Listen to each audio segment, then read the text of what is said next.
Hello and welcome to tonight's Kappa Delta Pi webinar, Teacher Toolbox Series, Student Success Through High School and Community College Partnerships, presented by Dr. Angela Markantonakis, Kelly Antonides, and Daryl Adams. And I probably messed that up, Kelly, I'm sorry. My name is Thomas Olmert, and I'm the webinar coordinator for Kappa Delta Pi. Thank you for joining us this evening. KDP offers a selection of resources to inspire and equip teachers to thrive. For a schedule of upcoming professional development webinars and workshops, please check out our webinar section at learn.kdp.org. In the new KDP Learning Center, you can find on-demand webinars and register to join upcoming webinars. When you find a webinar that you are interested in, you will see the following options. Overview gives you the basic information about the webinar. Speakers introduces you to the presenters. Handouts include any additional materials you can download. Discussion is where you can post about the webinar, sharing your reviews or interacting with others who have viewed the webinar. And finally, contents is where you will view the webinar. Under contents, you will first see where you can join the live webinar or watch a recording. Once you finish the webinar, return to the screen to complete the quiz. When your quiz is submitted, you'll be able to download an electronic certificate to show you have completed the webinar.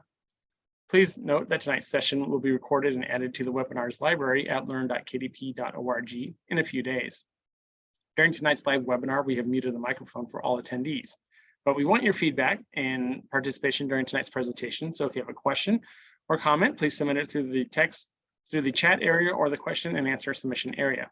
These questions will be shared with the presenters and we'll have a Q&A chat to answer them. Thank you. KDP would like to thank our Teacher Toolbox Series partner, American College of Education. Learn more about how ACE can help you take the next step in furthering your career at www.ace.edu. The opinions expressed in this presentation are those of the presenters and do not necessarily reflect any official position of Kappa Delta Pi. On behalf of KDP, I'd like to thank our presenters for sharing their time and expertise with us this evening. Dr. Angela Markantonakis has presented at national and local conferences relative to retention, curriculum scheduling, work-based learning, career and college promise programs, career and technical education pathways, Perkins Pathway Partnerships, creative marketing, building community partnerships, and early college success. Angelo is a first-generation college graduate who started his journey within education at St. Lawrence University as a HEOP, Higher Education Opportunity Program student. His master's degree is in education with a concentration in adult education from Elmira College and a doctorate in higher education executive leadership from Wingate University in North Carolina. Kelly plans, assesses, and implements initiatives and programs related to North Carolina's dual enrollment program, Career and College Promise. Kelly's past experience as a college advisor, classroom teacher, and research associate have all contributed to her passion of working with first-generation students. A born and bred Tar Heel, Kelly holds a BA degree in both political science and communication studies from UNC Chapel Hill, an MAT from the University of Southern California, and is currently pursuing a doctoral degree in community college leadership from North Carolina State University. Kelly and her husband welcomed their first child into their family last year and are loving every minute watching them grow. Finally, with over 24 years of educational experience, Daryl Adams currently serves as the Director of Secondary Education and Career and Technical Education for Kannapolis City Schools in Kannapolis, North Carolina. As CTE Director, he has expanded the number of pathways and program areas available to students while increasing course offerings at the middle school. As an educator, Daryl spent 15 years as a classroom teacher before transitioning to administration, first as a high school administrator, then director. Born and raised in the United States Virgin Islands, he is a proud alumnus of Emory University, the University of Northern Iowa, and Wingate University. Daryl is a past recipient of the North Carolina Governor's Award of Distinction for Innovative Programs, selected as the 2020 North Carolina CTE Administrator of the Year, and is now the ACTE Region 2 CTE Administrator of the Year, which covers the southern states. He has had the honor of presenting at national and local conferences regarding curriculum scheduling, dual enrollment, racial equity and diversity, career and technical education, pathways, and building community partnerships. Well, thank you all for joining us this evening. I'm going to turn the webinar over to Kelly and she can begin her sharing of the screen.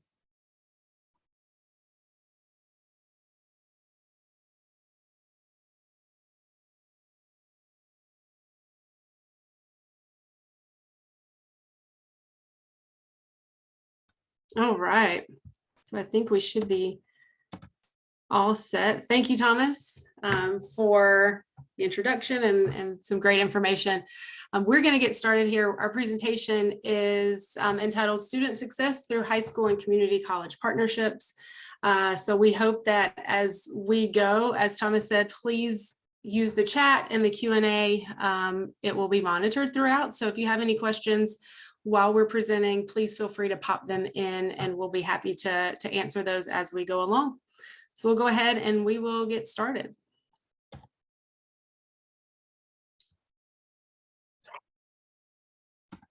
Good evening, everybody.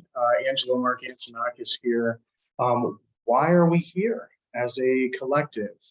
In regard to goals for this evening, we're going to discuss a couple of very interesting topics in regard to community partnerships and how they're worked through and built, the art of storytelling, understanding what it looks like to be in a specific labor market, funding, and then also the big piece that comes through that is our caveat is, how does an academic institution work with its partners to make sure that a student can work through and have avenues of success and build towards student success.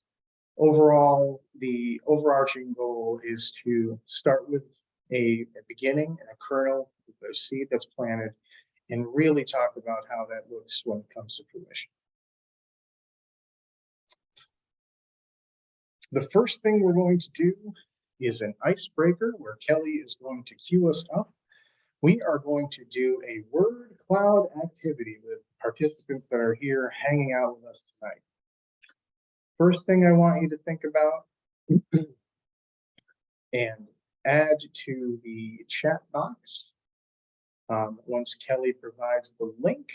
Yeah, give me just a second and I'll pull it up. I may have to, you'll see me pulling it up on my screen probably, but we will. Yeah, no problem. Get that there.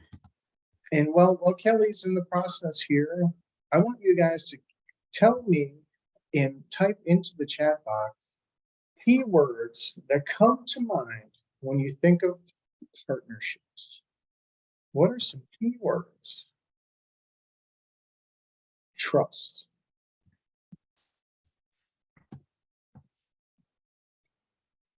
Go ahead and click on the link and add these words to the link that's provided by Kelly here.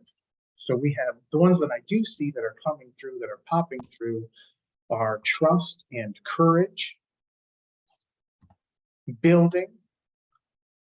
Benford says, get the project turned in. Ooh, yeah, so what does it look like when it's finished? I like that. Amneris states collaboration. Absolutely. What does that look like? What does a collab really have an effect? Planning. What's it take when we throw all the spaghetti on the wall? What does that look like?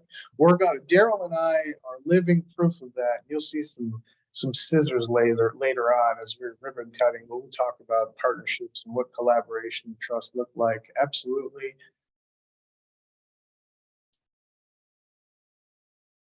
What else comes? All right, it looks like folks chose to use the chat, which is absolutely okay. Yeah. So collaboration, trust, getting the project done, planning. I love it. So think about, keep those ideas in your mind as we're moving through our presentation, because why are we here today? What does it look like to talk about student success through community college partnerships? And then how does that engage with individuals as they move through? Well, it starts with two entities trying to figure things out. And what that looks like for us at Rowan-Cabarrus Community College. Our community's college. In a nutshell, what you have is, and Beacon is our mascot there, who's the red-tailed hawk doing the welcome to the college approach here. And what it really is, what Rowan-Cabarrus Community College offers and looks like. Picture a 30-mile radius of an interstate, 25 minutes away from Charlotte. We are a bedroom community with Cabarrus County and Rowan County and Kannapolis in the middle that occupies the entire 20 to 30 mile stretch of an interstate. We have 6.5 campuses, and we serve all the areas in which would be Cabarrus County area, the city of Kannapolis, and Rowan and Salisbury School District as well. And in the process of that, we have two very, very different sides of a pendulum in regard to median income, family. We have one county that the median income is at least $50,000 to $60,000, and all the way on the other side of the pendulum is $30,000 to $40,000. So we're talking about a $20,000 swing of median family income serving this population, and in the middle is Kannapolis. So we're going to talk about that in parts of that, and what it looks like to be a bedroom community of Charlotte and have that influx from North Carolina.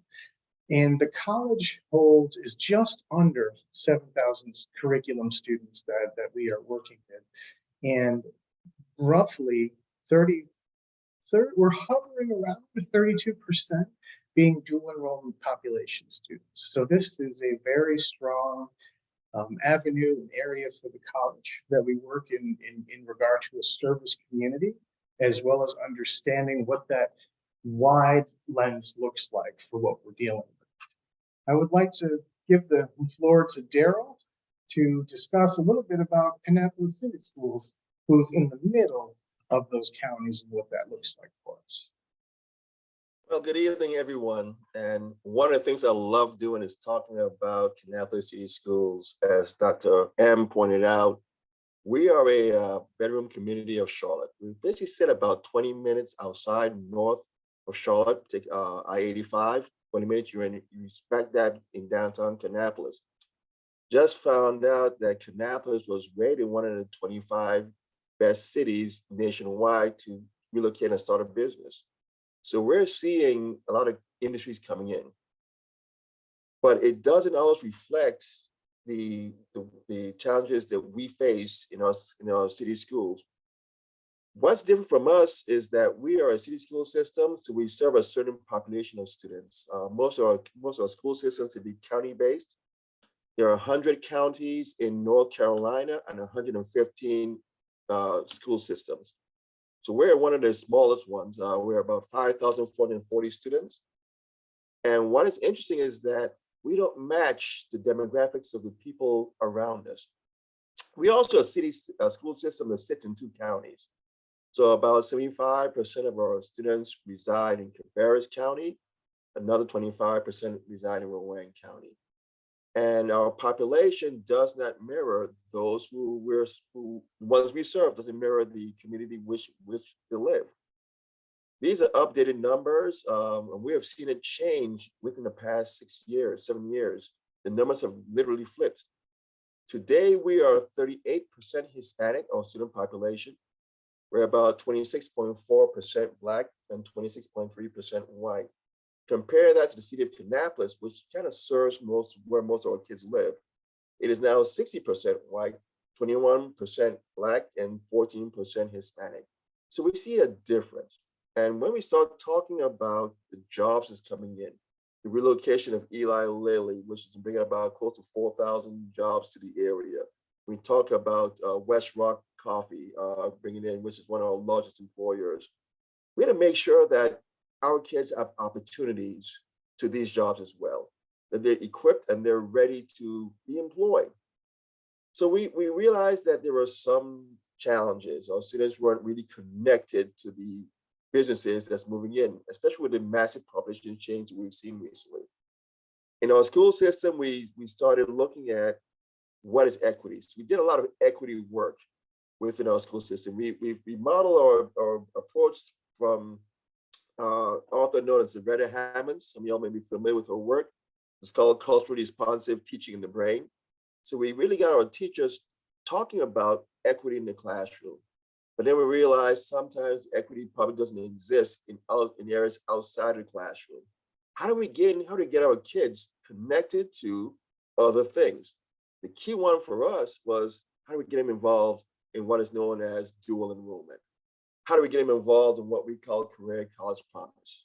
the numbers we saw originally wasn't matching the numbers, the percentage of our students in the school system. I think as we move into the next slide. So keep in mind, we started looking at our demographics as being 38% Black, no, I'm sorry, 38% Hispanic, 27% white, and 26% Black. So I'm talking over to Kelly to talk and I'll piggyback with Kelly talking about what happened with our enrollment in dual enrollment. Thanks, Daryl. So if you look at the chart that's on the right-hand side of the screen, you're going to see that's where we were in 2016, the fall of 2016, when we put our first on-site program, a CTE pathway in A.L. Brown High School. And you can see that the majority of those students were white, nearly 50% at 45% of the overall total population. And then there was kind of a mix in between. If you look at the table on the left-hand side, that's our current numbers. So what is currently reflected in this year's cohort. And you can see those numbers are much more, they're more even based on the population that Daryl just shared with you of Kannapolis City Schools. And the beauty of that is our goal for Career and College Promise is that we want our student population within the high schools, the participating population of CCP to mirror the high school demographics. And A.L. Brown right now is doing the best job of that in all of our service area high schools. They have, in breaking down, which we'll talk about as we go through this presentation, a lot of the barriers for students. What it's done is it has opened up access, creating that equity to provide better access, more equitable access for all students, regardless of their race and ethnicity. Gender as well. So it's something that I know we're really excited that Kannapolis has taken on that challenge, and it's clearly reflected in the numbers. So one of the things, if you look across there, you're getting much closer. That white population has now come down, as it has in Kannapolis City Schools overall demographic. And then our African American and Black, that population has gone up and is now much closer to reflect the population in Kannapolis City Schools. So that's what we want to see. We want to see somewhat of an even number and breakdown there. And that's what we see with Kannapolis City Schools.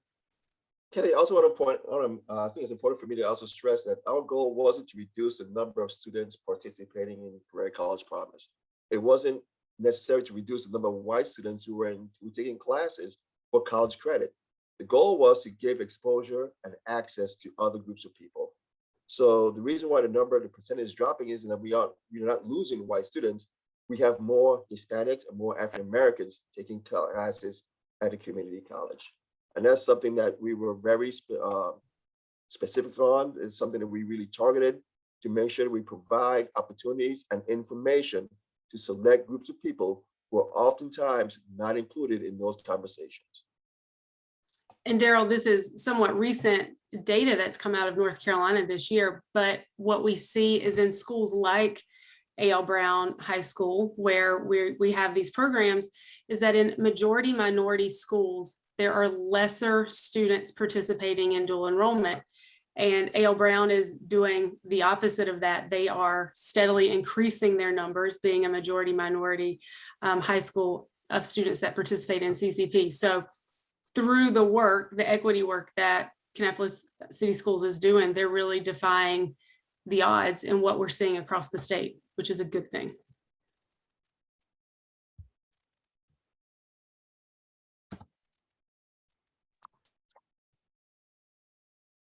Next, we start to really take and engage what it looks like to work with students as you start to work and teach and work through an academic institution and understand what it's like to start creating identity. Many people will tell you, oh my goodness, my favorite day is graduation. Why? Why is, well, they're walking the stage, there's this culmination of all this work and this allotment that they've gone through in the process. And I will tell you that my favorite is watching the student grow. When they come in, not even sure where the copy machine is, not sure if they belong on a college campus, and seeing them slowly build their identity and understanding what it's like. And by their second semester, they can tell you where, oh, go down to the 100 building. It's got the coldest water fountain. You're gonna want to use the copier in the library over there because it's got the fastest and it's color and it's free. And they pick up what I would like to call cultural capital. I wouldn't be an administrator in education and working within an academic institution if I didn't give all of you who watched this presentation homework. My homework, if you haven't seen it or read it yet, is to check out First Generation College Students as a piece, and it's highlighted here. And it really gives you an opportunity to see what it looks like to work through cultural capital. And what I mean by that is giving students an opportunity to understand what the opportunities are that they're going to face when coming to an institution, an academic institution, using their student email instead of their Gmail account or any other account that they're trying to use. What social media? As you can see on the one side of the screen here, we have opportunities at Rowan-Cabarrus. You know, what does it look like to register? You know, what does it take to work with and navigate your technology? How to understand what it means, what rights you have as a student. So with this in mind, and the things that we faced, which are bulleted for you, I want you to think about, maybe add some comments to the chat. What are some examples of cultural capital that, you know, other than money, right? Because, you know, we're talking about access. From the lens of that, you know, what are some ideas of cultural capital that might present themselves as for you as educators who are going to be listening and watching today? Feel free to add them to the chat. What do you see that is at your educational institution? And please feel free to share. We would love to see what you're doing as well, if you have any. But when you look at cultural capital in the classroom, sometimes it could be your title. Did they call you by your proper title? Did it offend you? Did they know? How's their email look? What does the communication look like? Are they a true academic student? And is it an identity piece that they're learning and engaging with as they're growing? And so I challenge you to look at that as homework and pick that up, but also feel free to add to the chat anything that you can think of that would be looked at as cultural capital that are opportunities for you at your institution.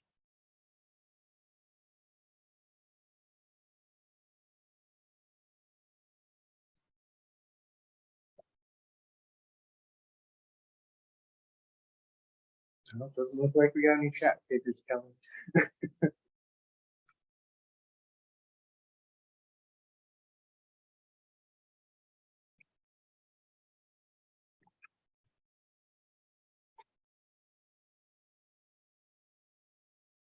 Moving on from it then, what happens when you're in a situation where when you ask for things and you always get the answer of no, there's no money. That's not the initiative. That's not where we're going. What I would like you to do is take a moment and envision when you're asking for something, envisioning a yes. And think about these questions, and please engage in the chat. What does getting to yes when you ask for something look like?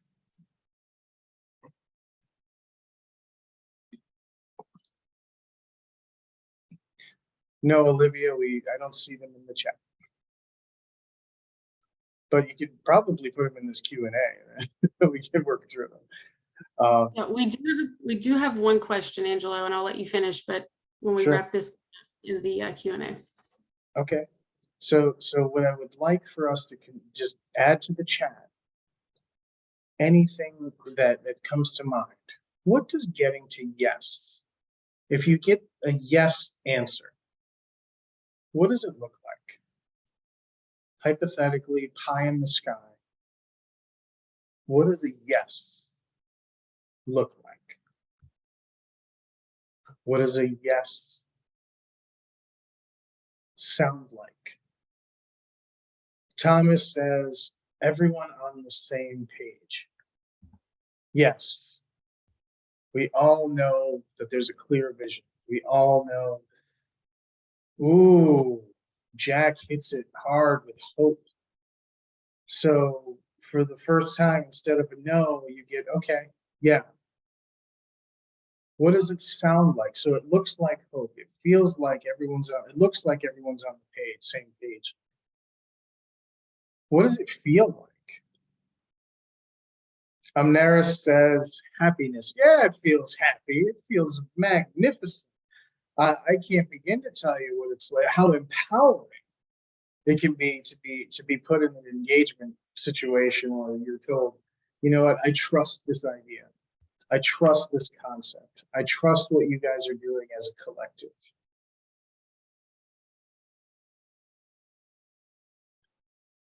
Having Rashonia states, having the tools to motivate students to press on. Oh, I lost the end of it. When they are discouraged. Ooh, that's powerful, especially considering. Absolutely. I tended to get the no. So I would take the no and say, I see your point, show how it is, and transform the no into a yes.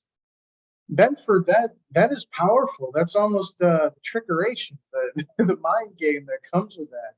But absolutely, you can at least validate where they're at with what they've said in regards to the no, and then move through it and weave into the fabric of what a yes would look like. I appreciate that. That's a great observation. Olivia has acceptance. Yeah. And not only that, but the other piece of that, Olivia, would be validation. Like, okay, we're on the right track. We believe in what getting to yes would look like, feel like, sound like. And what we're going to do next is illustrate what Daryl and I went through to get to understanding what a yes would be. And Angelo, Isa put in, I hope I pronounced your name correctly, in the Q&A, she says, what would you all consider the best type of partnership with high schools and college, and why? So this might be a good slide to answer that on. Slide. Nice timing, Kelly. Absolutely. I guess I will start with considering a background, working with different types of vendors. You really want to work toward a relationship and not a vendorship. The last thing we want is it to be supremely transactional. The last thing that you would want is this almost parasitic conversation of this is what you're getting and this is what we're providing, in trying to avoid, you want it to stay a relationship and avoid it becoming a vendorship. Daryl, please add to that. This is a great moment for that. You know, I was looking at that question and I was like, wow, that's actually a very good, thought-provoking, deep question. I'll take it back to our relationship between Angelo and myself. I was a brand new director. When I met Angelo, he was brand new to Rowan-Cabarrus Community College. It was my first day. First day, it was like my first week. It's my first day, meeting. First meeting. And we were asked to start a program, which we'll talk about in a few minutes. But what I found out was to get to yes, we first had to develop a relationship. One of the things that I began to realize is that I'm a gatekeeper for my program area. I'm a gatekeeper for our kids. I need to do what is right and what is best. But to do that, I need to trust, and some of you all use this word a lot. We have to trust the other person. I also have to develop a relationship where it's not a one person benefits, the other person doesn't. So there has got to be, in this collaboration, this partnership, has to be a sharing of resources. So it has to be one that's set up where we all win. The thing is that oftentimes we're in a partnership, people believe one is a winner, the other one's a loser. Or in anything, any venture we're going to, there must be a winner and a loser. But to have the ability to have everyone win.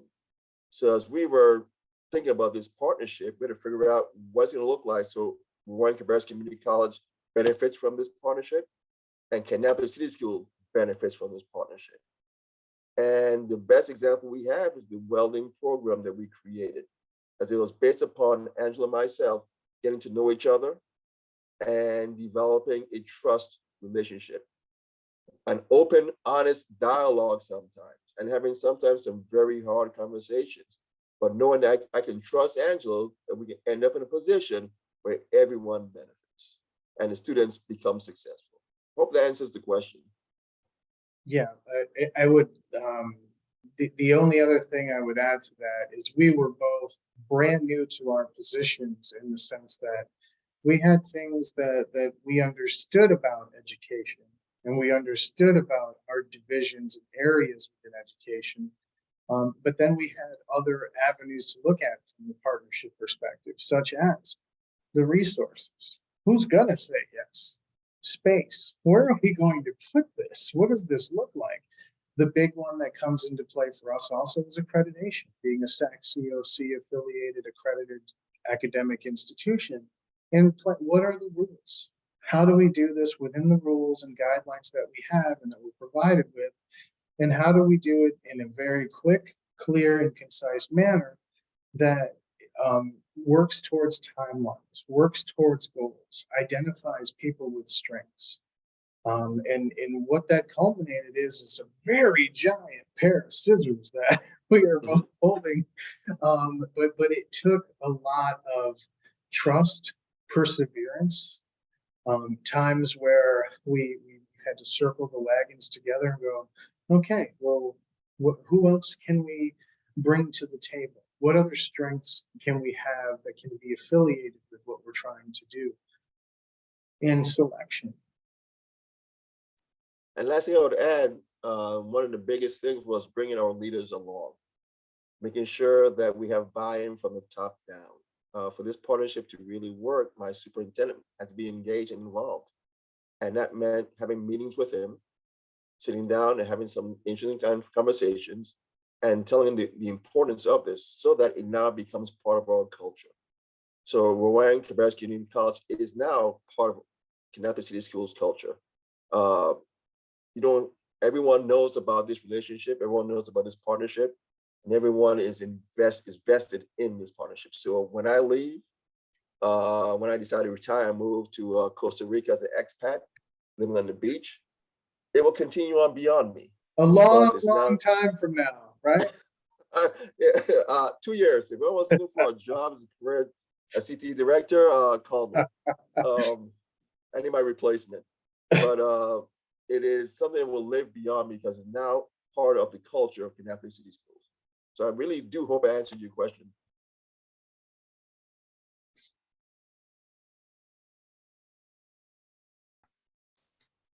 All right, so now we're going to move to pathways to success and why we do what we do. So it's Daryl and Angelo did a fantastic job of explaining to you kind of why welding got put there. But a big part of that and what we look at when there's pathway development is labor market demand, and making sure that what we provide our students is something that they can get a job in, and it's a job where they can have a livable wage.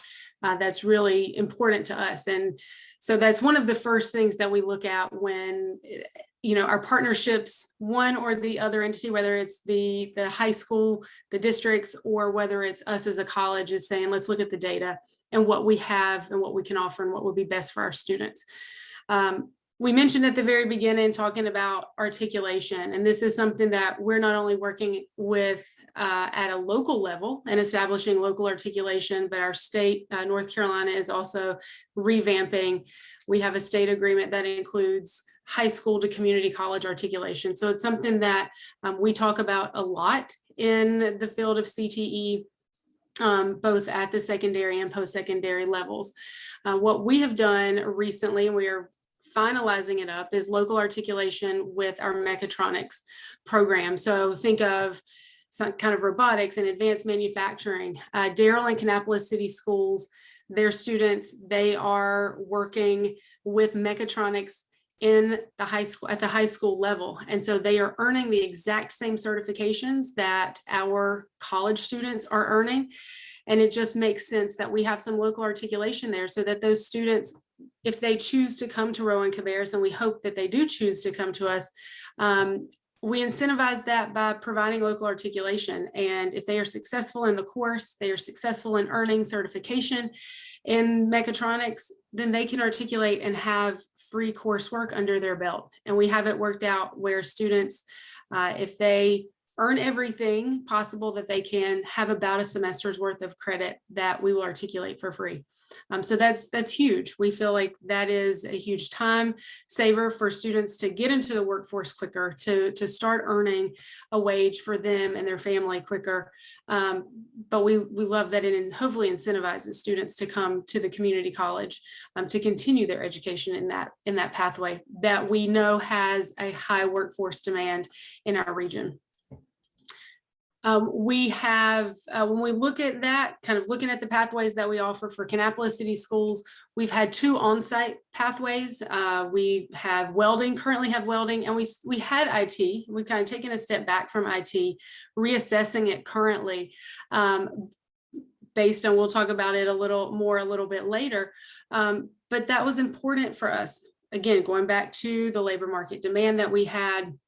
But having those programs on site eliminated a lot of the barriers that Darrell talked about. Kannapolis City Schools being an equity-driven district, eliminated the transportation barriers. Kannapolis City Schools did a fantastic job of helping with the textbook and fee costs for their students. In North Carolina, the tuition for dual enrollment students is free. It is waived for them. So that's a great jumpstart, but textbooks and fees can be a significant barrier to a lot of students. And Kannapolis City Schools has really stepped up in providing that cost and paying for that. And then ensuring that we have pathway successes. It's one thing to say we have a pathway at a high school, we're providing it to students, but it's another to say that our students graduate from those pathways and that they earn a credential and that they can use that credential to then go out into the workforce and to get a job, right? Or to come to the community college and those credentials are stackable and that they're able to continue their education in a seamless manner. Doing all of those things, it takes work. It's not the work of just the college, it's the work of the partnership. It's talking with your, whoever it is in your districts as a college that we work with at the high school district level, talking about the pathways, talking about the workforce demands, the labor market. What is it that you can offer? Going back to what Angela was talking about, the facilities, the consumables, all of those things are conversations that you have to have. And while a lot of it is business related, you have to keep the student at the heart of that conversation.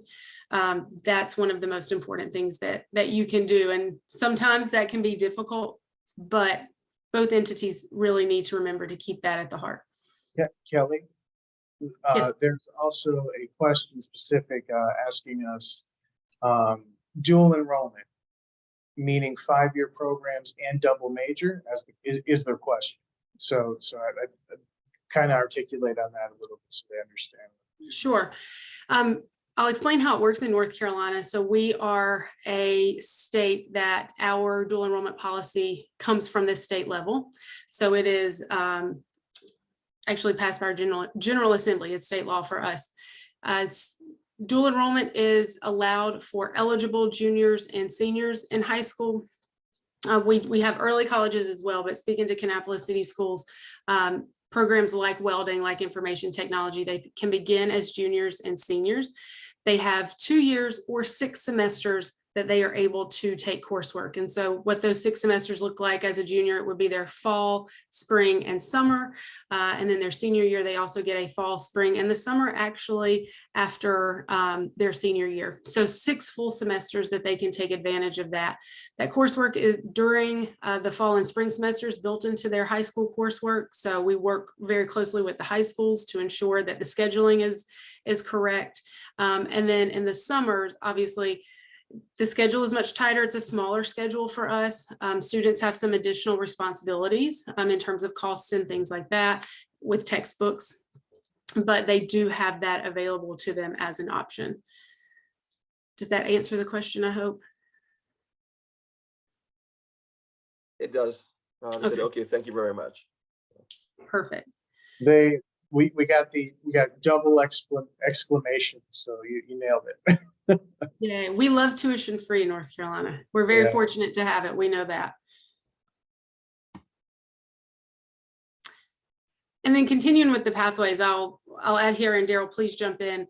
When we talk about that partnership and that when you decide what you want to partner with when it comes to pathways between the college and the local school district, one of the things that we have found to be most valuable is an advisory committee. So an advisory committee, in addition to, we have our CTE director. So within our service area of Rowan-Cabarrus Community College, we have 3 school districts, 2 county school districts, and then Kannapolis City Schools, our city school district. And we bring all of those CTE directors together once a month. And we have discussions. We talk about, and here's an example of kind of a robust agenda that we had prior to COVID. But we're talking about pathway development. We're talking about SAC-COC. We're talking about a lot of Perkins, a lot of different, whatever it may be, that really we both have our feet in, right? So we both are working with Perkins. We're both working with these pathway development projects. It's really important that you have everybody at the table. But when you have those pathways, or when you have a dual enrollment program, having an advisory committee at the district level, at the school level, whatever works best for your partnership is really, really important, because at our CTE directors meetings, we've always got Angelo, who's our associate vice president, and at many of the meetings, we have our vice president of academic programs as well. And so I'm not always able to give that yes, but when you have people like the AVP and the VP at the table regularly, those are the ones that can say yes, or you can work towards getting that yes. But including some other folks, there may be the superintendents that are included in some of those meetings. It may be deans that are included, faculty. Everyone's committees may look different, but knowing who the key players are and who you need at the table is a discussion to have as you move forward. Yeah, with it. Kelly, from the question perspective, we have Olivia in the question and answer section, asking a very cultural capital question. Do these students have guidance along the way during this process? Because I know I did not have guidance when I went through this process, and it was very difficult to navigate everything. I'm guilty too, Olivia. You and I are eye level on that. I went through the same thing, even trying to find out where the registrar's office. So, Kelly, could you speak a little on the guidance that they get? Sure, I can tell you what we have at the college side, but Daryl and his folks have a piece of that as well. Well, Daryl, it may make more sense. What do students get at the high school level? And then I can jump in kind of once they get to that junior, senior year. Sure. And first, let me first point out that it was a process to get to where we are. Because you had the school counselors were unaware really of the career college promise, or they were only focusing on one track, the students who are going to a 4-year university, rather than the students who are looking at getting a certificate or credential at a community college. So we had some work to do. But within our school system, we have every student assigned, of course, a guidance counselor. We also have career development coordinators within the school system. So there's one in the high school and one in the middle school. So our students are constantly getting guidance through the process. We also brought in a program called Major Clarity, which is a third-party vendor. We instituted in the middle school and continued in the high school. But it's a platform where students can basically do a career inventory and then map out their 4-year career development plan. So starting back in middle school, we can start looking at what programs that interest them and what they will like to start doing when they get to high school. And they often meet with the counselors to kind of hone in on this. So in 7th grade, all students are basically going to complete a career development plan. When they get to 9th grade, you meet with the counselors again and reevaluate that plan. And it's reevaluated every year. So students who are now thinking about going on to the community college, they're always having that conversation with the guidance counselors going way back into middle school with the school counselors. And that's when we also loop in the career development coordinators, especially those who are looking at the CTE classes at the community college. So we do a lot of guidance. We also hold career college promise evenings once a year, where we bring in parents, we bring in students to discuss options, what it looks like for them if they want to continue through and work in the Career College Promise dual enrollment program. So we do walk hand in hand, step by step with the students in this process. Kelly, I'll let you talk about the community college side. Right. And then we also have a career coach at A.L. Brown High School, which helps a lot with some of that career clarity that students, if they need that assistance with. And then each high school has an assigned Career and College Promise advisor that walks students at that high school through the admissions process to our college through dual enrollment, assists them along with the guidance counselors with course selection, pathway selection, things like that. So they have a consistent person on the college side that helps them through that dual enrollment process. So that's what that looks like a little bit on our side. Yeah, and we also work with them closely on the application process and even track it during the summertime. Because we have a lot of students where they're first generation college students who may not know that they need to complete a waiver, a GPA waiver, or may not submit it. So we make sure that we have an eye on the students at all times. So when September, October rolls around, August rolls around, the kids are enrolled, and there won't be any barriers in their way because they didn't complete a form or didn't dot an I or what have you. That we do work with them closely, make sure that they're going to be successful at a community college. And I'll add one thing. I know we have to keep moving. Yeah, Olivia in chat says, wow, that's amazing that both sides are so organized. And all schools should do that. Olivia, we will note, you'll see that director's meeting that's listed on this PowerPoint is from 2019, and we have some earlier, but we thought this one kind of encompassed what it looks like to be in the gambit of having those conversations. But we have worked actively in this relationship to build it for some time, but our hope, and thank you for such an awesome comment, but we have tried really hard to work at getting to this point. And it's like a celebration getting to bring it to you and talk about it. Yeah, it's been a process. I will say a big part of student success has been early alerts as well. And that CCP advisor on the college side shares early alerts, so grade alerts, things like that with the school counselors on a regular basis to keep them up to date as to if students are doing well, if they need a little help, if support, maybe there's a withdrawal that's occurred, things like that. So that's a really big part of student success as well. Can I also point out that this advisory group, to me, is the most important piece, because we were able to address a lot of the questions that even that Olivia was asking through these meetings. FERPA was a huge one. Fees was a huge one. So we were able to bring things, roadblocks we saw to the table, and we were able to talk through it and work through those processes. So the advisory group, to me, is probably the most important part of it all.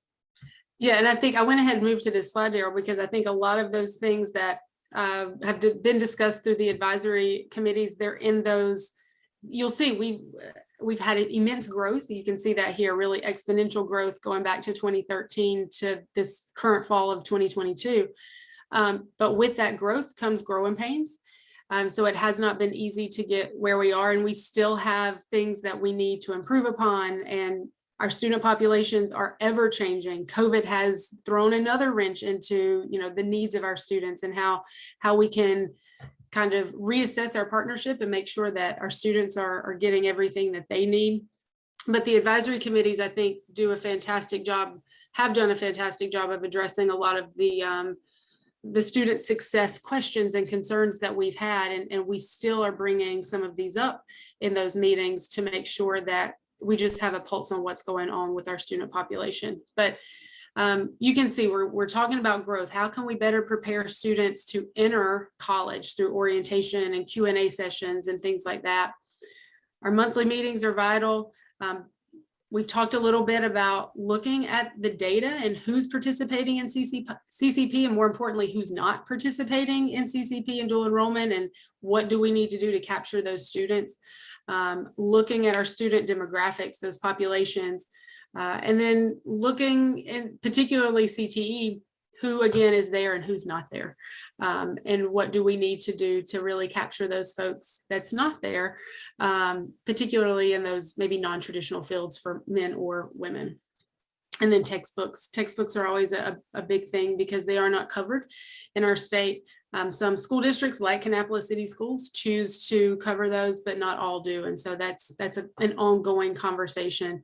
And even as they look at the growth, as the growth continues, is that a cost that school systems who do take it on, can they continue to pay for that?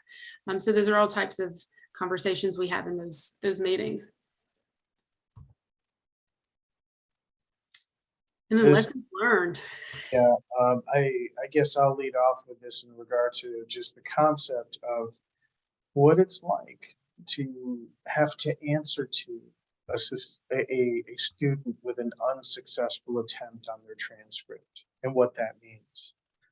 And how do you work through those processes? And we've kind of been linear in our progression, talking about, not being a vendorship, what that looks like. Books was the one that Kelly just mentioned. Other ones on here, having rules, going back to the accrediting bodies and things like that. And most recently, over the past couple of years, having memorandums of agreement or memorandums of understanding, MOAs or MOUs, have also been added.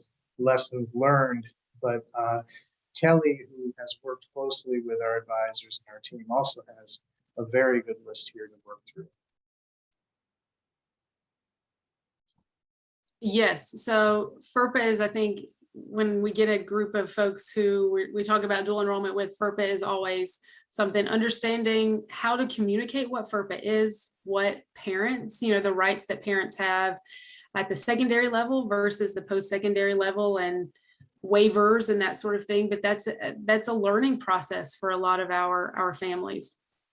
Registration has been difficult. How can we do that most efficiently, particularly when staffing is limited, right? So those are, how can we better streamline that? How can we have a communication and transparency with our partners, because registration and enrollment in these programs require both the secondary and post-secondary side. Advising goes hand in hand with the program fit, making sure we're not just, cherry picking classes for students, but that looking at major clarity, through that software, what are students interested in, what fits their interests, and having those conversations with them, because it always hasn't happened, and we certainly have room to grow in that area as well. Calendar coordination, that's huge. I hear that, from colleagues across the state and, at national conferences and things like that. It's hard, college and secondary. 3 school districts.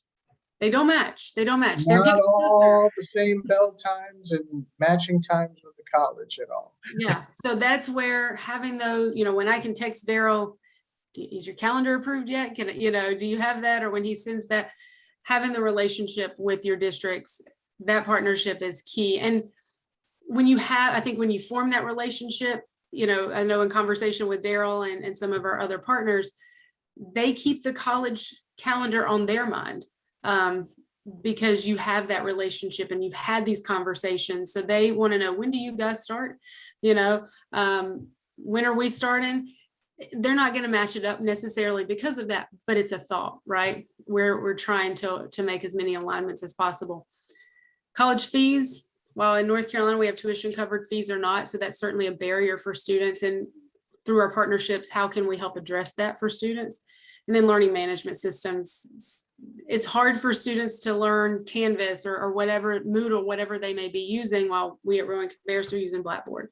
And that's a technological barrier for a lot of our students, despite them being just digital beings. It's hard to learn a new system. So we've had to battle through a lot of those, and we're still learning on many of them, but we're growing.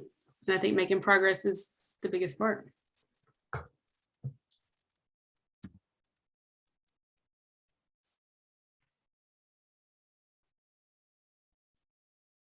I think this is you, Angelo. This is the. I can't even, like, I just look at that slide, it just popped up.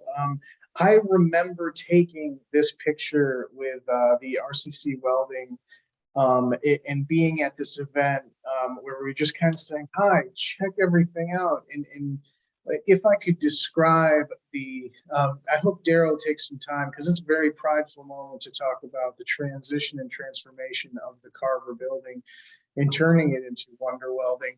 But this is actually, the first session, the first orientation, and the first discussion of what it looked like to be in the space, in the physical space, and what it looked like to be in a welding bay. And for someone who, is bachelor's in English Lit, taking this on, it's just, it's been a very prideful and eye-opening experience. Daryl, did you want to touch on Carver? Carver is a building that we transformed into our career center. It was the school for African Americans, so it has a very rich, deep history. It was originally built in probably about 1920s, 1930s, and served as a school for the Black students up until like 1967 before it was integrated. And the building was then left really empty. It housed a couple of programs, but it wasn't really in use. And we brought life back to it. Not only did we bring life back to the building, we brought life back to the community that it sits in. The community members were really proud to have programs like this come back in, because for those the older population who attended Carver, GW Carver Elementary, Middle, and High School, these were some of the programs they took. These were some of the things they were involved in. So for them to see this revitalization of their old school was tremendous. It was powerful to them. In fact, we're in a process now of returning the name back to the school, back to the community. So right now it's called the Warner Career Center. We're looking at renaming it as the GW Carver Career Center at A.L. Brown High School. So we're trying to find ways to then return it back to the population. But what's really powerful about this picture here is I see some former students who are first-time generation students at taking college courses. So for a lot of them, it was a very happy and prideful moment for them, because they've never considered going to college. And those who were taking classes, the community college, were doing so in what we call the UGETC, or the transfer courses, your biology, your science, your English, your history classes. But now we are actually offering courses to them as hands-on that leads to a credential and a job. So a lot of these kids in this welding program in the first class went on to earn money or salaries beyond what the parents earned. So it was a really rich, powerful thing. It is probably our most successful program. It's probably, and tell me if I'm wrong, probably the most duplicated program that the other communities want to copy. A lot of people ask us how we're doing this, and they come to see how we're doing it, and they want to see how it's set up, because it's been very successful for our students. The last caveat I would add is that these students are staying in this community also. They're not taking a job elsewhere. They are homegrown and home planted and flourishing and contributing to this community now. And there's it completely tells its own story now. It celebrates itself, and I'm just thankful that we've been able to do this and provide this. And I will wrap this up, tie this all together by saying all of this is because of the words that you all used at the beginning part: trust, collaboration, hope. All those words were actually tied into why this was really successful.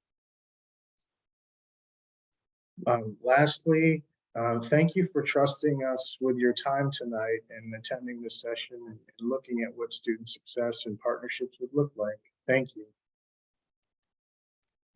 I want to thank our presenters for sharing tonight. It's actually a rare opportunity. We get to talk about things that happen with our secondary level, our high school. So I know our high school educators are going to be very excited about tonight's webinar, and the inspiration you gave about some great programs that they can take back and talk about, and how they could, learning how you started and how you run the dual credit programs and stuff will be very inspirational, I'm sure. So appreciate the time you've provided, the information you provided tonight. I want to remind our audience that KDP webinars are free. Just go to kdp.org or go to learn.kdp.org to download some recordings, as many people are getting ready for their holiday break or their winter break now. Lots of free time to watch these videos that you've been waiting for. So be sure to visit the KDP website and download your free videos to watch the recorded webinars. We will start our live webinars again in January. So we have a few weeks off to enjoy the break as well. So we'll see you starting back in early January to attend the live webinars. Thank you so much, presenters, for tonight. You have emails here. If take a moment to write those down. If you have any questions for our presenters tonight, I'm sure they'd love to hear from you. But thanks for all the questions that came in and all the chats. I want to wish everyone stay safe, stay well, have a great break. Have a good night, everybody.